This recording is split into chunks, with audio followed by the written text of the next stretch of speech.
Assalamualaikum Bang Ihsanuddin Nursi, apa kabar? Waalaikumsalam warahmatullahi wabarakatuh. Ayi Heksan Talib dan pendengar Rasil. Mantap. Apa kabar? Insya Allah. Alhamdulillah, 3 hari menjelang Ramadan Karim nih, kita ingin dengar amin, amin, insya Allah. Mudah-mudahan berkah nih, tapi banyak kisah di Republik ini, entah apa ya, ini ada apa nih yang Bang Ihsanuddin Nursi berkali-kali menyebut tentang Danantara. Bagus idenya, tapi makhluknya ini yang jadi masalah ya. Apakah ini sebuah kisah yang akan menyelamatkan ekonomi Indonesia atau sebaliknya? Karena banyak ekonom mempertanyakan independensi orang-orang di balik ini, tapi undang-undangnya macam mana? Aturannya apa? Ini macam anak lahir duluan atau macam gimana? Prabowo mendampingi oleh SBY dan Pak Jokowi kemarin, luar biasa. Para pendengar juga ingin tahu tentang tagar-tagar yang berseliweran pagi ini. Ada pengamat bilang komunikasi politik menegaskan pemerintah jangan anggap remeh gerakan rakyat ini. Kan begitulah narasi untuk mempengaruhi rakyat kita. Juga tentang perkembangan di luar negeri, Bang Ihsanuddin Nursi ketika Turki ingin berinisiatif mendamaikan Rusia dengan Ukraina. Nampaknya ya, yang faedah selalu ditangkap oleh Turki lebih dulu ya. Sementara Syria melawan Israel ini mengalami hang-hengong lagi. Apakah HTS ini pasukan yang ada di Suriah ini betul-betul menjadi sebuah ancaman atau kawan dari mereka di antara mereka? Demikian berita-berita yang berseliweran pagi ini. Dan bagaimana tentang Jerman, ekonom dunia terkuat ini, akankah menjadi penyelamat ketika konselir barunya Friedrich Merz menang dalam pemilu? Silakan Bang Ihsanuddin Nursi, Alkisah apa yang ingin disampaikan atau ada tambahan lainnya? Tafadhol Bang. Baik, kita mulai dulu dari kecamuk di kawasan Uni Eropa, di Syria, Ukraina, Rusia, dan Hamas yang versus Israel gitu ya. Secara umum bisa kita sebut, Bismillahirrahmanirrahim, secara umum bisa kita sebut bahwa perilaku Donald Trump yang inward looking itu gitu ya, didukung oleh kebijakan teknologinya Elon Musk, Jeff Bezos, dan Mark Zuckerberg, pada hakikatnya satu kebijakan yang mempertahankan posisi dominasi Amerika di dunia. Dia tampil sebagai pendamai Ukraina, Rusia. Dia menentukan bagaimana Hamas terhadap Israel. Lalu dia sebut tentang Panama. Dia sebut juga soal Teluk Meksiko.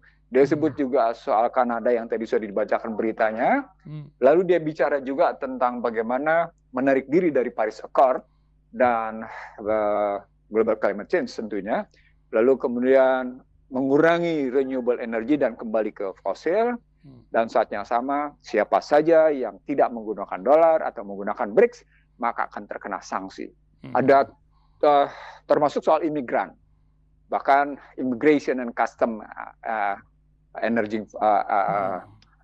Forces itu, ICE itu menjadi sedemikian rupa dan deportasi sudah dijalankan ke sejumlah negara gitu. Itu gambaran American First-nya diterapkan habis-habisan. Tapi first-nya dalam pengertian bagaimana mengembalikan posisi hegemoni dan dominasi Amerika dengan mengurangi beban. Nah, kemudian muncul perlawanan dari dalam dan dari luar. Salah satu perlawanan dari dalam seperti yang saya posting itu. Trump dituding macam-macam di situ. Ya rasis, ya seperti fasis gitu, ya, rasis, fasis. Macam-macam ditudingnya. Bahkan oleh pegawai sendiri. Bahkan sampai maki-makinya luar biasa. Gitu. Lalu ada orang bilang, ini jangan-jangan Trump demensia nih. Nah, kalau dari situ kelihatan NPD ya, banyak ini kejadian. Yahudi di belakang Trump, karena dia tetap mendukung Benjamin Netanyahu, itu demikian kokohnya berhadapan dengan perbedaan dengan Yahudi di belakang Biden. Gitu. Ada pertarungan. Dan ini bertalian tentu posisinya dengan yang namanya posisi Ukraina-Rusia. Itu karenanya ketika pembicaraan damai pertama antara Marco Rubio, itu Zelensky tegas-tegas menyatakan dia tidak terlibat dalam pembicaraan itu. Satu. Yang kedua, sejumlah negara Uni Eropa juga masih mengambil sikap pasif. terhadap dialog itu. Di belakang itu ya tadi, seperti minggu lalu kita bicara soal bagaimana bisnis senjata Amerika dan bisnis keuangan dan lain termasuk energi fosil. Pinjaman, minta ganti Nah, Trump. itu bisa dilihat juga pada cerita bagaimana Amerika mengendalikan Taiwan, Selat Taiwan. Artinya menepuk air comberan tersiram muka sendiri gitu dari kebijakan-kebijakan Amerika. Tapi dia bersihkan, sekarang dia berusaha bersihkan dari air comberan yang tersiram ke wajahnya, ke mukanya itu dengan berbagai macam kebijakan dilakukan oleh yang namanya Trump. Model ini bisa dilihat dari berbagai kajian yang muncul dari media-media yang berlangganan ya. Media-media yang berlangganan yang sesungguhnya misalnya ketika bicara Ukraina, Rusia, ini dibilang Belgian Congo Plan yang sudah obsolete cara berpikirnya gitu. Dan ini nggak bisa lagi begitu karena sudah sampai pada posisi demokrasinya demokrasi digital, demokrasi korporasinya sudah sedemikian kental, gitu ya. Dan pada saatnya sama, persenjataan militer itu diimbangi dengan yang namanya kekuatan ICT, diimbangi dengan kekuatan teknologi-teknologi mutakhir, banyak kemudian berkembang di satelit. Jadi sudah obsolete itu kajian Krugman misalnya. Lalu juga kajian yang muncul di Geopolitik Monitor, kajian di Project Syndicate, kajian di Foreign Policy, macam-macam dari minimal saya lihat dari 5 majalah, 5 media yang membahas itu yang Trump ini ngerti masalah nggak sih gitu tentang bagaimana cara mempertahankan. Pada hakikatnya mereka semua setuju cara mempertahankan hegemoni Amerika karena mereka memang menikmati betul hegemoni itu selama berpuluh tahun gitu, walaupun ujungnya berantakan. Tapi mereka menikmati, misalnya seperti mereka menikmati situasi dari Indonesia gitu misalnya. Situasi dari Indonesia, betapa enaknya mereka menghisap surplus perekonomian Indonesia dengan cara memukulnya lewat nilai tukar gitu. Betapa enaknya mereka menikmati surplus sumber daya dengan harga murah, dengan biaya murah, dengan cara menekan secara politik. Betapa enaknya mengadu domba masyarakat Indonesia. Itu terus mereka macam-macam lakukan di situ. Nah, pola hegemoni kayak gini di tengah demokrasi digital dan demokrasi korporasi naik ke permukaan, itu muncul juga perlawanan. Misalnya Afrika Selatan yang dikenakan sanksi. Turki yang juga menunjukkan perlawanan. Gitu. Kalau Cina nggak usah diomongin, mereka bersaing juga dalam perspektif satelit. Jepang yang diam-diam juga menyiapkan bangsanya untuk masuk ke dalam ajang pertarungan kencang, sehingga Jepang berniat betul mengambil US Steel gitu. Konflik seperti ini bukan hanya konflik dari satu sektor. Nah, ini yang disebut dengan kompleksitas. Jadi kompleksitas konfliknya itu membutuhkan satu model penyelesaian yang memang sistemnya bukan lagi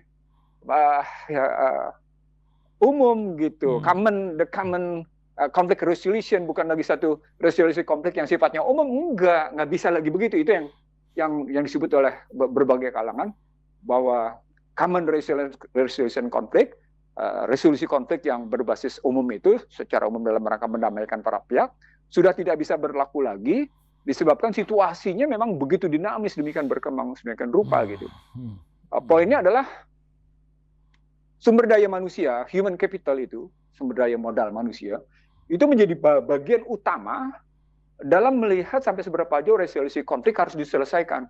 Jadi bukan lagi sekedar perebutan pada sumber daya alam, bukan lagi perebutan pada sumber daya wilayah, bukan lagi perebutan pada sumber daya yang sifatnya material, tapi ada sumber daya yang lain yang ini dalam hal ini manusia yang saya sebut di dalamnya soal bagaimana human capital itu berhubungan dengan sumber daya buatan. Nah, makanya kalau kita lihat pertemuan-pertemuan rahasia dari Bilderberg, itu selalu bicaranya kurang lebih mendayagunakan artificial intelligence, situasi augmentation dan automatization itu dibahas sedemikian mendalamnya, dan mereka melihat sampai sedemikian jauh bagaimana ke depan.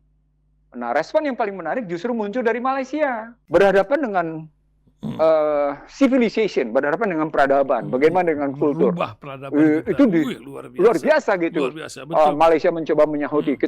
Saya ngelihat Malaysia selangkah lebih maju dibanding Indonesia dalam konstruksi ICT gitu. Dalam mekanisme mereka merekonstruksi AI ke depan. Betul. Karena memang terjadi persaingan. Kenapa? 2 langkah bukan selangkah. Jadi mereka betul-betul merekonstruksi AI dalam rangka peradaban kemanusiaan yang lebih manusiawi gitu. Yang saya lihat, saya bacanya begitu gitu. Nah, kalau kita terjemahkan ke Indonesia, mestinya kalau Danantara memang mau mendayagunakan situasi yang berkembang gitu ya, maka mereka tidak perlu sesumbar tentang bagaimana era kemandirian Indonesia. Kan problem besar di Indonesia adalah rendahnya stabilitas harga. Rendahnya stabilitas harga. Tidak menjamin bahwa kehadiran Danantara itu akan muncul stabilitas harga. Baik stabilitas, kan ujungnya kalau kita bicara Danantara sebagai holding investment gitu ya, sebagai insurance company, sebagai perusahaan investasi, kan ujungnya mestinya stabilitas harga. Karena seluruhnya mendayagunakan investasi dari dalam. Tapi kan itu tidak terjamin disebabkan oleh kebijakan makronya tidak rujuk ke dalam kebijakan mikro secara ekonomi. Jadi artinya kalau kita mau menggunakan, di mana penggunaan AI? Gampang penggunaan AI di sini. Saya bilang gampang karena mekanisme struktur di dalam bahasa sederhananya, brandware-nya, saya tidak bicara software dan hardware-nya. Brandware-nya saya pahami gitu. Oh, cara berpikirnya begini nih kalau kita mau ngambil begini. Salah satunya misalnya ketika kita ngelihat kenapa justru pada saat Danantara diluncurkan, nilai tukar tetap 16.300. Malah kabur sebagian sekarang. IHSG lalu kemudian indeks IHSG anjlok, asing kabur gitu. Artinya poinnya sesungguhnya pasar keuangan tidak merespon positif atas kehadiran itu gitu. Dalam bahasa yang lain sesungguhnya bisa jadi karena memang orang-orang asing mendapat ancaman terhadap kehadiran Danantara. Tapi bisa juga menunjukkan ketidakpercayaan. Nah, kalau saya lihatnya bukan soal kemudian asing mendapat ancaman. Kan problematiknya adalah problem kalau kalau dibilang mendapat ancaman. Problematiknya adalah Bursa Efek Indonesia sudah terkoneksi dengan yang namanya Singapura, Straits Times, ya. Sudah terkoneksi dengan pihak-pihak luar, sudah terjadi kerjasama dengan sejumlah pasar modal di luar. Nilai tukar masih tetap mengambang bebas. Lalu lintas devisa walaupun diatur terbatas tetap. Baru akan mulai diatur devisa hasil ekspor yang pada tahun 2002 saya sebut sebagai reformasi moneter, bagian dari reformasi moneter gitu. Nah, kalau kita melihatnya begitu, maka persoalan besarnya menjadi ketika kita tahu situasi perkembangan teknologi sedemikian rupa diterjemahkan oleh Trump dengan macam-macam oleh Elon Musk yang kayak gitu. Lalu Indonesia masih mengambil kebijakan dengan model begini. Ini pendekatannya menjadi bagaimana nih? Karena pendekatan mesti tidak lagi pakai sekedar pendekatan institutional approach, pendekatan kelembagaan. Ini kan dilakukan oleh pemerintah dalam saat ini dalam prinsip government public policy gitu ya, kebijakan publik pemerintah. Ini kan masih pendekatan institusional. Cuma salah satu wujud. Oke, institusional itu kendaraan. Tapi apa kelengkapannya? Nah, di situ bisa kita lihat sesungguhnya orang-orang yang mengelola di dalamnya, pengelolanya gitu. Kenapa misalnya masukin nama Tony Blair gitu. Nah, sementara kita tahu Tony Blair itu siapa gitu. Baca aja Prahara Bangsa, saya juga bongkar tuh siapa ya? Tony Blair di Prahara Bangsa itu. Lalu kenapa mesti ada Dewan Penasehat gitu? Di sebelahnya. Sama Lalu Joko Widodo. Iya. Dan ini kenapa Dewan Penasehatnya SBY dan Joko Widodo dan kenapa tidak ada Megawati Soekarno Putri gitu. Itu dia. Lalu misalnya kenapa nggak melibatkan juga misalnya para wakil presiden yang masih ada gitu. Kenapa cuma presiden saja gitu. Kan muncul pertanyaan-pertanyaan yang sesungguhnya motif politiknya apa sih sebenarnya dengan ngebangun lembaga kayak gini. Jadi institutional approach-nya, pendekatan kelembagaannya dengan model kayak gini, itu justru mengundang pertanyaan karena menyangkut soal, nah ini kan, soal orang. Dalam manajemen yang sehat, kita kan selalu bicara visi misi gitu ya, kebijakan, strategi, kan begitu ceritanya. programnya apa, strukturnya kayak gimana, yang kanan baru bicara orangnya. Nah, ketika orang yang kita tarik-tarik dalam visi misi belum ketemu gitu. Belum ketemu strukturnya Kalau dengan yang pegang belum ketemu macam jawabannya. Pak Jonan atau apa itu lain lagi cerita mungkin ya. Ini ketika disebut nama Jonan juga jadi cerita lain lagi, lain karena lagi. Nggak ada cerita di balik cerita ya. karena berhubungan nanti dengan Hasto jadinya. Oh iya. Susah kalau orang tahu sebanyak ini ya. Nggak, jadi artinya ketika kita balikin ke Danantara, saya sebut ini bukan hanya oke lah kita bicara kejujuran. Ada nggak track record kejujuran dari orang-orang itu gitu loh? Itu aja pertanyaan dasarnya. Ada nggak track record kejujuran dari orang-orang itu? Itu pertanyaan besarnya. Baik di Dewan Penasehat, baik di Dewan Pengawas maupun di Board of Director gitu. Itu pertanyaannya. Sekedar bertanya boleh kan ya? Boleh lah. Boleh. Ini didengar kalau sebagian oleh mereka gitu ya. Iya. Oke. Kalau kita itu pertanyaan. Yang kedua, kalau investasinya sudah tersedia, modal investasi, ini kan modal investasinya sudah tersedia, Anda tidak perlu cari kan? Dari penghematan sekian ratus triliun penghematan, dari dividen BUMN, dari aset BUMN gitu ya. Langkah awal investasi Anda sudah punya. Anda tidak perlu lagi apa yang disebut dengan melakukan penggalangan investasi kalau pakai bahasanya gitu. Bagaimana kita mencari investornya gitu sebagai investment company, sebagai perusahaan investasi. Dananya udah tersedia kok, gampang. Lalu apa yang apakah sektor apa yang akan Anda investasikan? Sudah tersedia juga.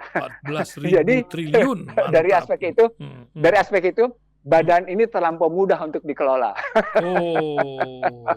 Itu. Badan ini terlampau mudah untuk dikelola kalau kayak gitu kerjaannya gitu. Makanya ketika mereka masukin Tony Blair, ini soal reputasi, kredibilitas atau apa? Silakan baca siapa Tony Blair di Prahara Bangsa. Silakan baca. Siapa dia dalam konstruksi misalnya sebuah organisasi rahasia yang diliput oleh wartawan, nggak pernah bisa gitu. Selama-lamanya. Udah berapa puluh tahun begitu beroperasi, sudah hampir 70 tahun lebih ya. 71 tahun. 71 tahun lebih beroperasi. Pertemuan mereka selalu bersifat rahasia gitu. Dan itu melibatkan pengusaha-pengusaha, petinggi-petinggi politik, dan kalangan intelektual, kalangan media juga diundang, tapi sifatnya selalu rahasia gitu. Nah, itu siapa tuh Tony Blair? Silakan buka. Lalu kalau kita ambil lagi lebih dalam, sebenarnya pertanyaan besarnya menjadi begini. Ini kan saya baru wawancara dengan sebuah radio juga di Jakarta tadi jam 7 gitu ya. Pertanyaan besarnya adalah kalau merugi gimana gitu. Mereka merugi. Saya jawab, tergantung sebab musabab kerugiannya. Kalau sebab musabab kerugiannya kayak COVID gimana? Tapi jangan kerugian itu terus ditunggangi dong, gitu. Kan ada tuh BUMN yang sudah merugi sekalian ini ditunggangin gitu loh. Kayak bankir yang dirampok oleh gerombolan perampok, lalu si bankir tadi menunggangi perampokan itu juga dengan mengantongi gitu. Pernah tahu ya kayak gitu, cerita kayak gitu ya. Pernah tahu kayak gitu ya? Iya, ada lah gitu. Sehingga si gerombolan perampok bingung. Gua ngerampok cuma 80 juta US dollar, kok media menyatakan yang dirampok 120 juta US dollar. Itu urusan timah lah gitu ya. Ya, contohnya begitu gitu. Kan banyak ya. Nah, itu problematiknya sekali lagi, selain soal kompetensi itu kita bicara berarti skill, knowledge, attitude gitu ya. Dan skill, knowledge, attitude itu basisnya kemudian pada attitude-nya adalah kejujuran, pada perilaku interpersonal skill, di dalamnya salah satunya begitu gitu. Jadi kejujuran, kompetensi. Ada lagi yang paling penting, punya sikap patriotik dan nasionalis terhadap negara apa enggak gitu. Maka di dalam bahan yang saya kasih juga ke Ihsan Talib, saya banding-bandingkan dengan Temasek, Hasanah, dan CIC, China's Investment Corporation. Bisa kita lihat di situ, kita bandingin 3. Saya nggak bandingin dengan cerita dengan bagaimana Qatar, bagaimana Brazil, bagaimana itu yang merugi gitu di ya. Australia juga ada, tapi sangat independen ini kan di sana. Iya. Nah, di situ kelihatan gitu. Nah, ketika juga dipersoalkan sebab musabab rugi, kata kuncinya adalah auditnya. Ini menarik nih, menarik di sini. Auditnya kayak apa?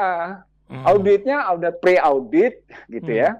sebelum beroperasi diaudit apa enggak, lalu berikut during gitu ya, atau kemudian post factum setelah baru diaudit gitu.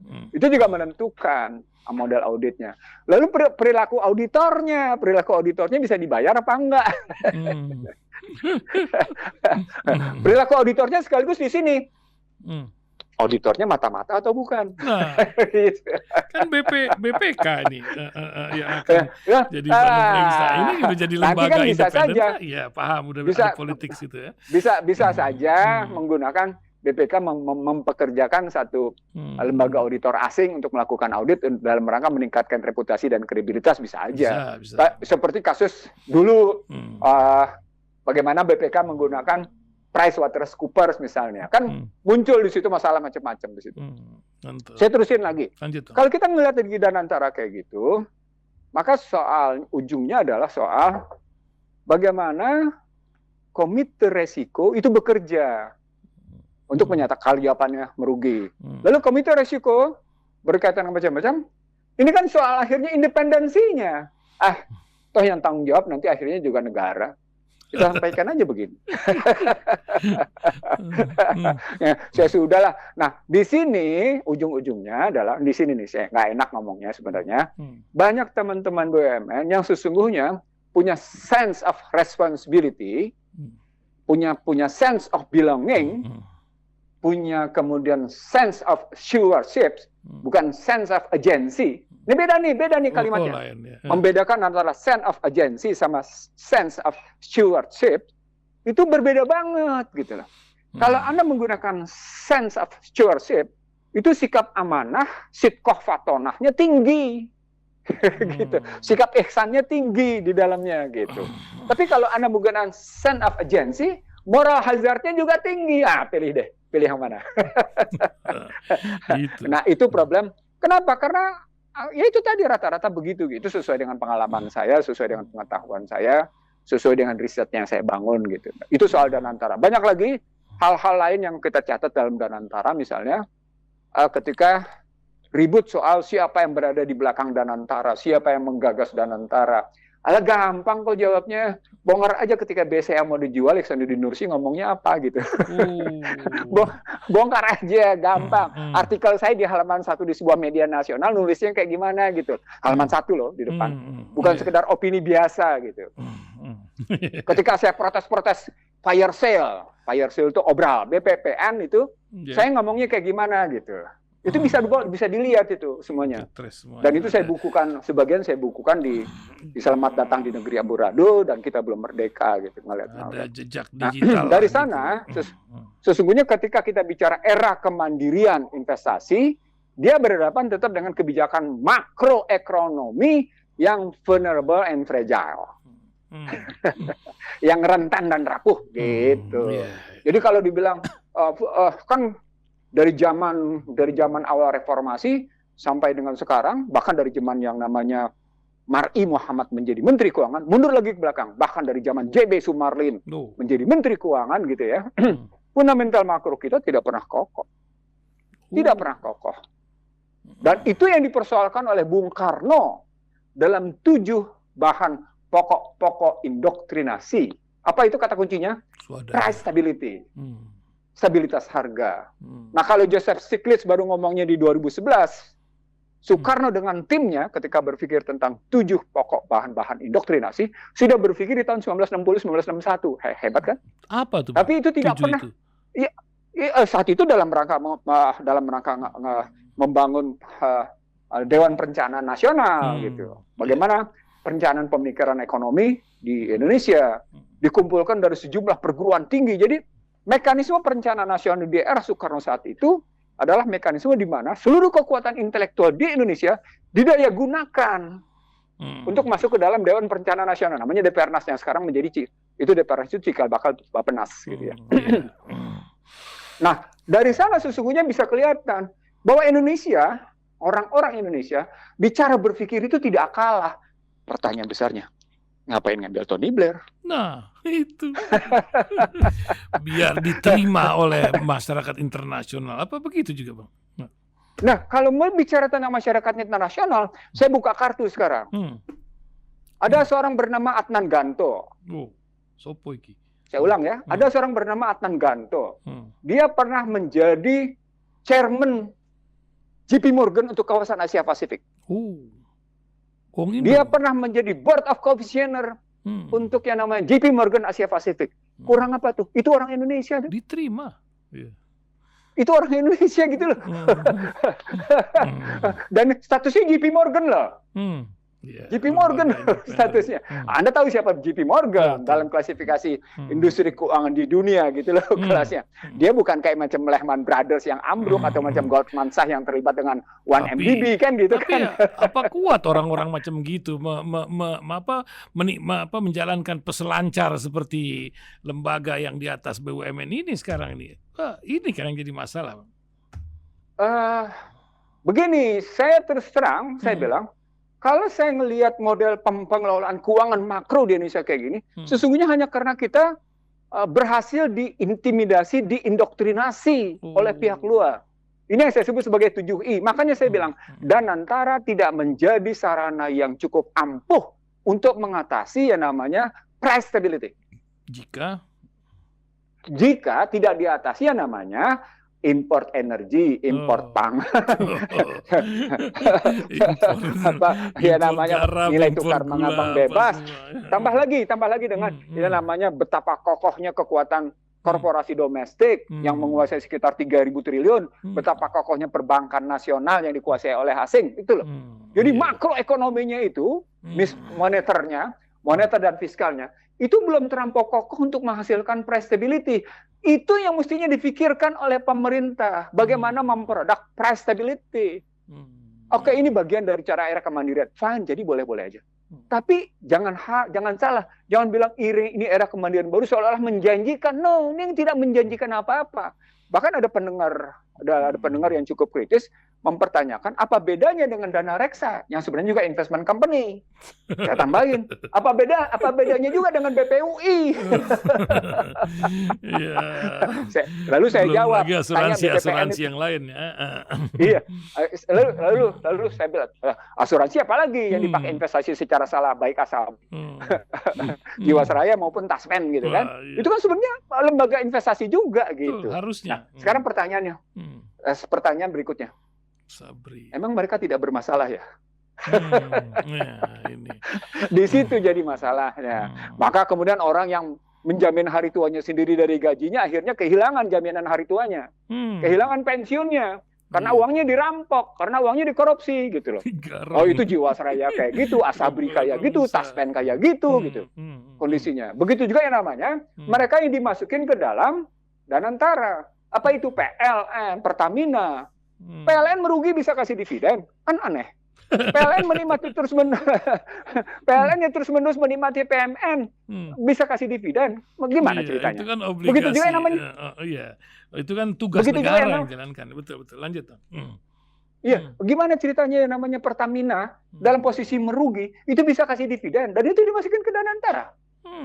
Kalau statusnya PSO semua itu ya.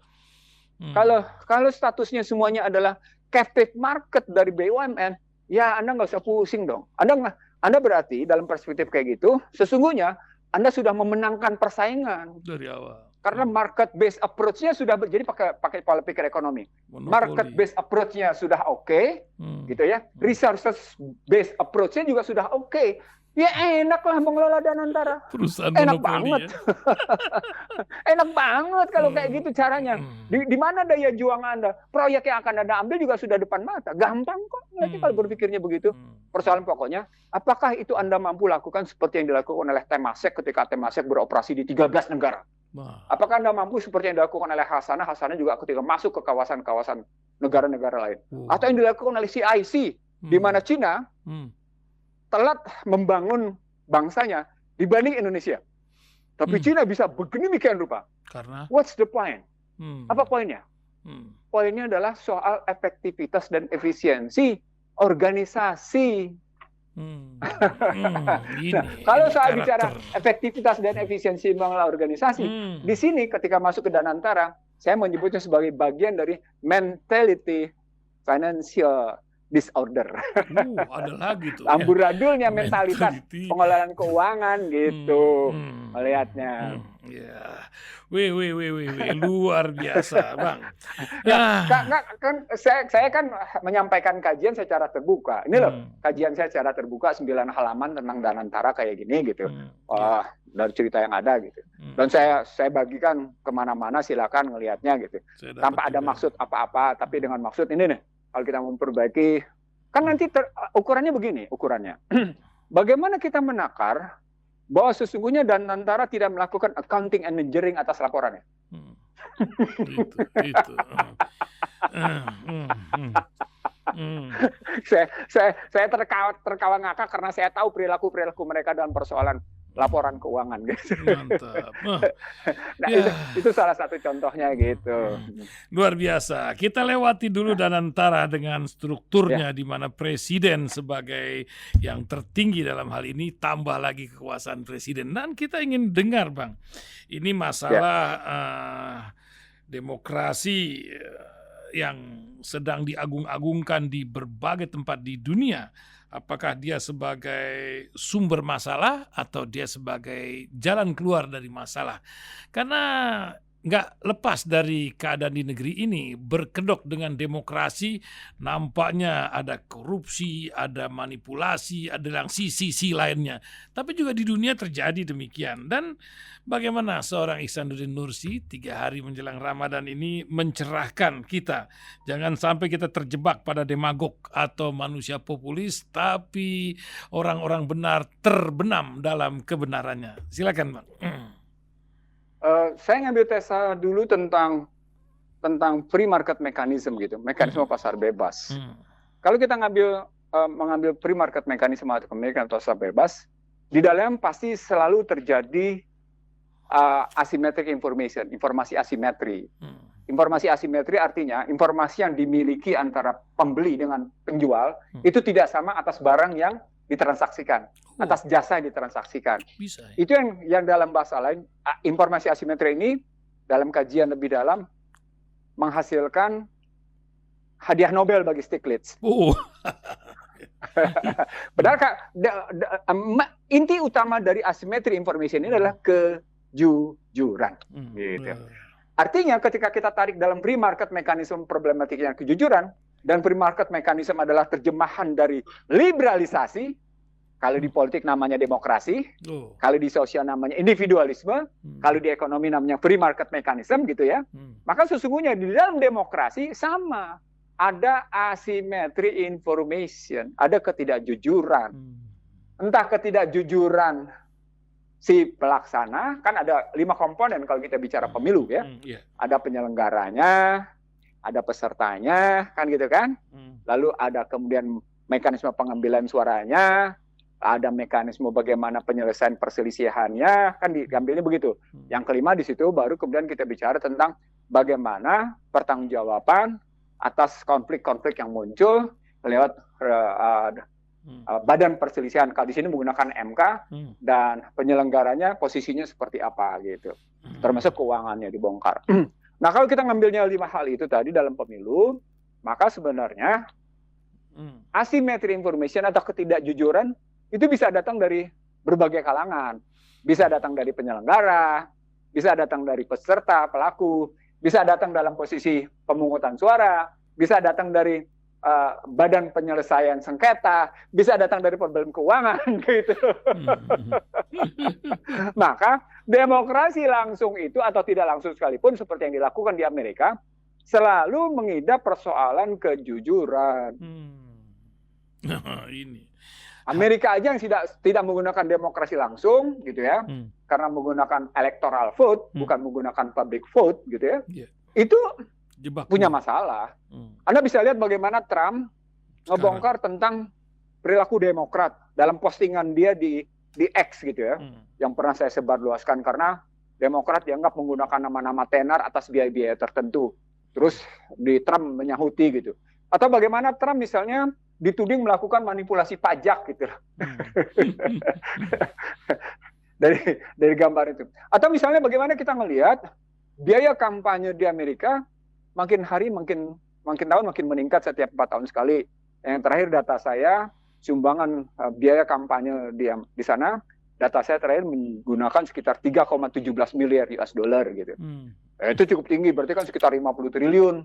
Kalau itu belum lagi negara, belum lagi yang lain gitu. Kalau Indonesia kan sampai 100 triliun ya. Yang kemudian hasilnya menurut survei sudah ketahuan dari 6 bulan yang lalu. Hasilnya Anda memilih orang yang luar biasa hebatnya, seperti Pupu Papa seperti yang sekarang ini, atau yang sebelumnya yang bicara tentang SMK, pertumbuhan ekonomi. Jangan tanya saya, enggak saya tahu. Saya tanda tangani yang tidak saya baca, dan seterusnya dan seterusnya. Hasilnya begitu gitu. Nah, dengan format kesederhanaan yang sesungguhnya justru kemegahan dan kemewahan gitu. Nah, dari sana demokrasi seperti yang nampak di Amerika juga nampak di Indonesia bermasalah. Yang menariknya, sejumlah kaum begawan cerdas cendekia mempertahankan model demokrasi seperti itu. Nah, kaum begawan cerdas cendekia itu bangga dengan mempertahankan demokrasi. Contohnya adalah bagaimana Indonesia Biru dan Indonesia Gelap. Itu hakikatnya mempertahankan demokrasi liberal. Hakikatnya. Nah, kalau kita lihat bagaimana supporting asing atas posisi Indonesia Biru, Garuda Biru, dan Garuda Gelap, Indonesia Gelap, itu luar biasa supporting asing di situ.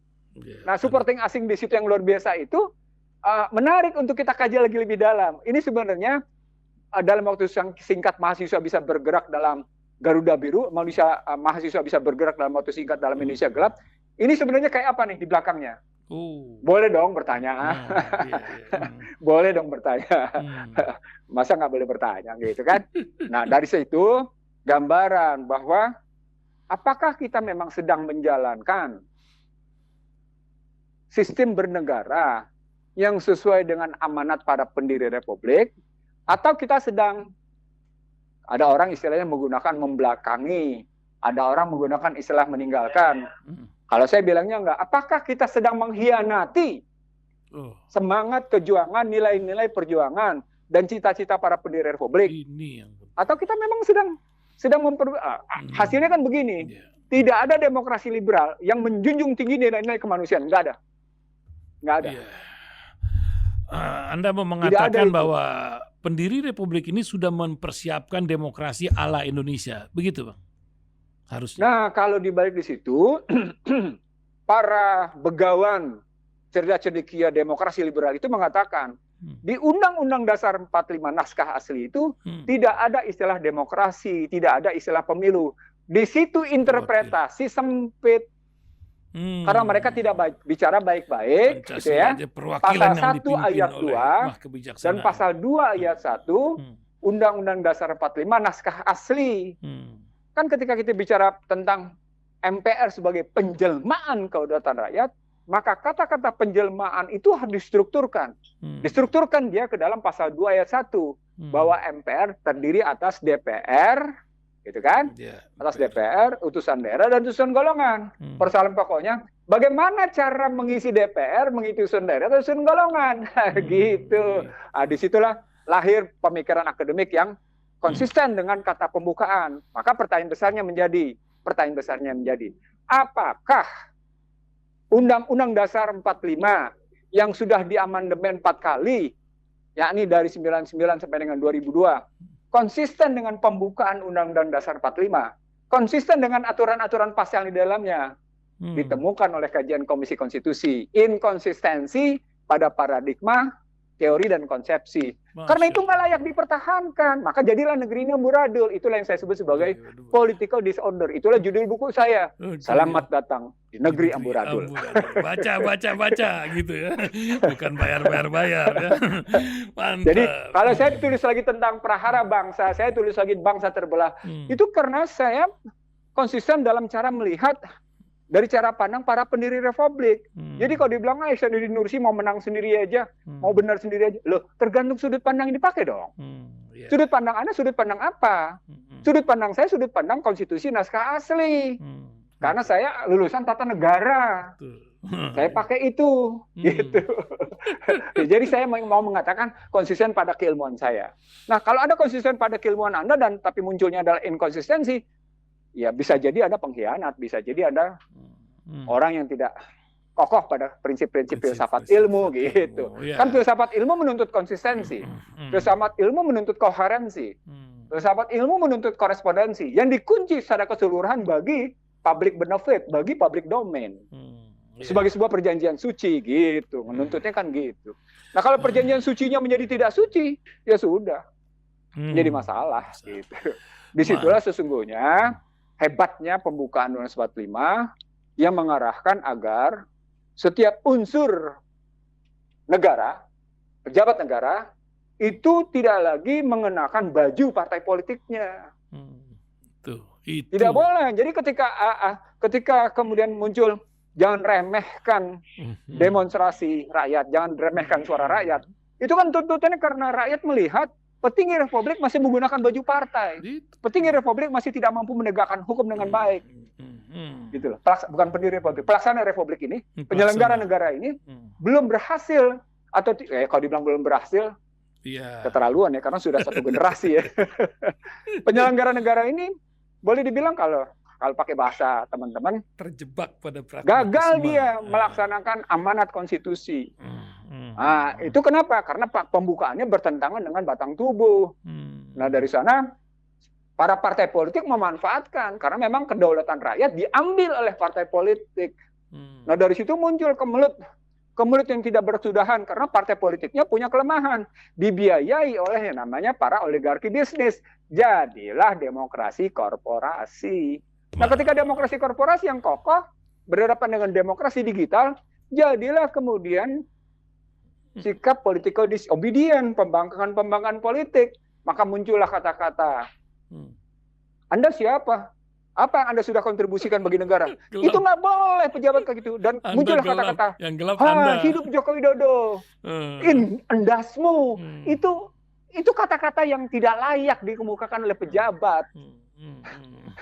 Wah, udah 47 nih Bang, nih 8:40. Sebagai closing statement Bang Ihsanuddin Nursi, supaya Voice of America bisa masuk sebentar lagi. Apa yang ingin disampaikan oleh seorang Ihsanuddin Nursi? Sementara para pendengar sudah ngingatkin, Ramadan dong, negara amburadul kita diskusikan katanya. Insya Allah nanti kita cari waktunya ya. Silakan Bang Ihsanuddin Nursi. Oke. Ini 3 hari lagi kita menjelang Ramadan. Saya kemarin mendiskusikan tentang Ramadan bukan cuma sekedar ngebakar toksin dalam fisik, tapi juga membakar toksin dalam kolbu dan membakar toksin dalam pikiran. Itulah makna panggilan ya ayyuhalladzina amanu kutiba alaikum. Nah, kalau kita ambil kata-kata kutibanya lagi lebih dalam, maka kolbu, ulil albab, zikir dan fikir kita harus membangun neraca tentang perilaku kita, neraca tentang pikiran kita, neraca tentang kolbu kita. Dikonkretkan, bangunlah neraca atas ilmu dan iman kita. Mana lebih banyak? Ilmu negatif, imannya negatif, atau gimana? Nah, itu diajak masuk ke dalam wilayah Ramadan. Nah, kalau kita berhasil ngebangun neraca itu dengan baik, dan hasilnya positif, artinya lebih banyak iman yang bermakna bermuatan positif, lebih banyak ilmu yang bermuatan positif, insya Allah kita hadir dalam Lailatul Qadar. Nah, untuk itu mari kita siapkan, kita hadir dalam malam Lailatul Qadar, sehingga Allah memberikan betul-betul Lailatul Mubarakatin buat kita semua. Subhanakallahumma wa bihamdika asyhadu alla ilaha illa anta wa astaghfiruka wa atubu ilaik. Assalamualaikum warahmatullahi wabarakatuh. Waalaikumsalam warahmatullahi wabarakatuh.